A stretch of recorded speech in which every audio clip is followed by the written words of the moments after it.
Hi guys, welcome back to the channel.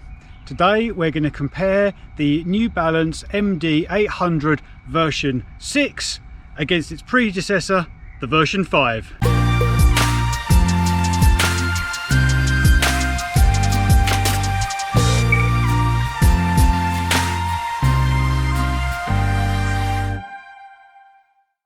So why am I wearing New Balance spikes first of all? Well, back in the 90s when I went to go and buy my first pair of spikes, my parents took me to a sports shop and the salesperson there managed to convince them to buy me a pair of New Balance spikes. And I have to say, although they were a little bit more expensive than the other spikes that were on offer, they were absolutely fantastic. They were completely bulletproof and took me through track season after cross-country season for a good couple of years before my feet grew and I just needed to buy some new spikes.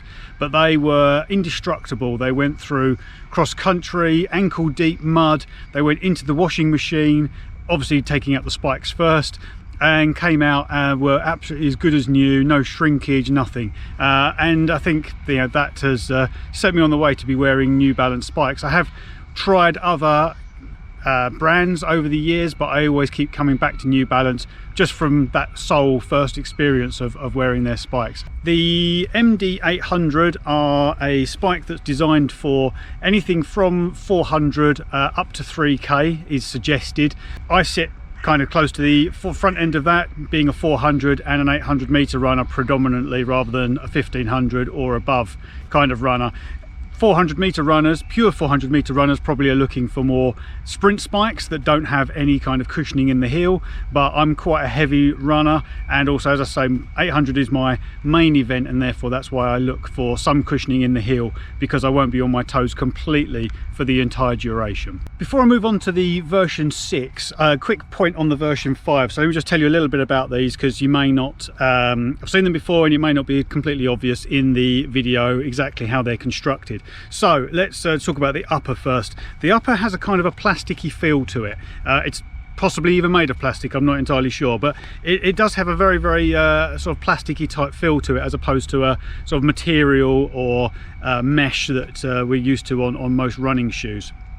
The tongue is a little strange as well. It's fixed on one side and is open on this side to allow the foot to get in. So it's fine, just takes a bit of getting used to.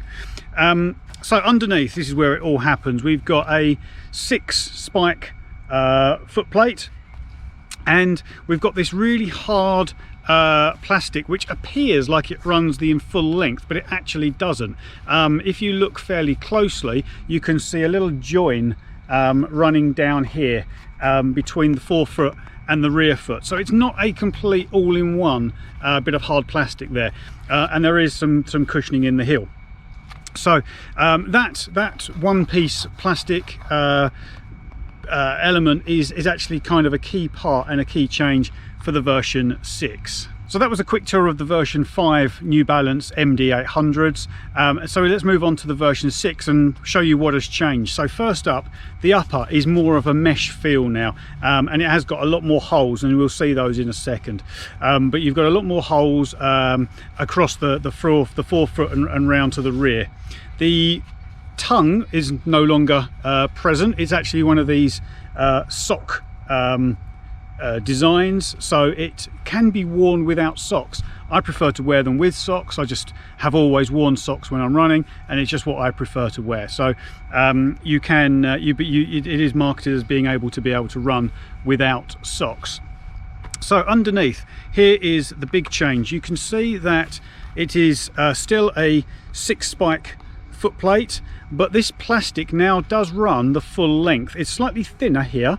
These are more rubberized edge parts here, but it does run full length, and I think that gives it just a little bit more tension. It's quite tense on the other one, but there's just a little bit more tension here as well, and gives you that extra spring.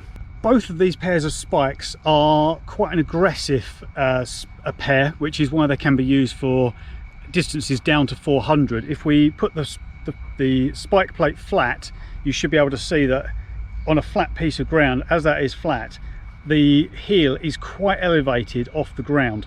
So that will enable you to be, if you're striking 4 foot, as you probably would be during a 400 and 800 meter race, you're not going to be using the heel quite so much. And you can see that the design of them really does give you that sort of aggressive 4 foot strike. And if I show you the version 6 now, you can see that it's very, very similar. In terms of weight, both pairs are super light. These are both size 11s. I'll put up the weight of each on the screen, but they are very, very super light. And it's a great feeling when you take your trainers off after a warm-up and put these on ready for a race or for a hard training session, and you just feel like you're almost barefoot, except you know that you've got that grip underneath, and they are really, really good, both of these pairs. So first off, is it worth the upgrade? Truthfully, I'm not convinced. I think that the version 5 are still a phenomenal pair of spikes. The version 6 are great, don't get me wrong, but in terms of actually going out and buying a new pair, I probably wouldn't have. Why did I do it? Well, we actually found out that my son, who now has the same size feet as me, needed a pair of spikes. In fact, we were entered for exactly the same race, so we couldn't even share. So he ended up getting my version 5, which gave me an excuse to go and buy the version 6s. And that really was the only reason. I was more than happy with these, and these would have carried on for a little bit longer as well. I'd already had them for a season. Not entirely sure exactly how many races that covers, but it certainly covered a bit of training and maybe a dozen or so races. And they're still, you know, in great condition. So I didn't feel like I was handing him down anything that wasn't in good condition for him to race in. One of the other big questions though is, how do these stack up against the Nike Zoom Victory or Dragonfly carbon plate spikes? These aren't carbon plate, but because of that, they are cheaper than the Nike Zoom Victory or Nike Zoom Dragonflies. Are they an acceptable alternative? You know what, I think so. I think when you get to the top end of your game, maybe those sort of spikes are probably going to maybe give you that little bit of extra. I don't think there's any question over that. But actually, as a more affordable, and let's not forget available, alternative, these are both very, very good pairs of spikes, and I would recommend them. If you've got a pair of New Balance MD800s, let me know how you're getting on with them. If you've got an alternative pair of spikes, let me know how you find those as well. It'd be great to hear from you, so just leave me something down in the comments below. If you've enjoyed the video, give it a like, because that will really help me out, and subscribe if you haven't already. It'd be super to have you on board. Thanks for watching. I'll see you for the next video. Take care and enjoy your run.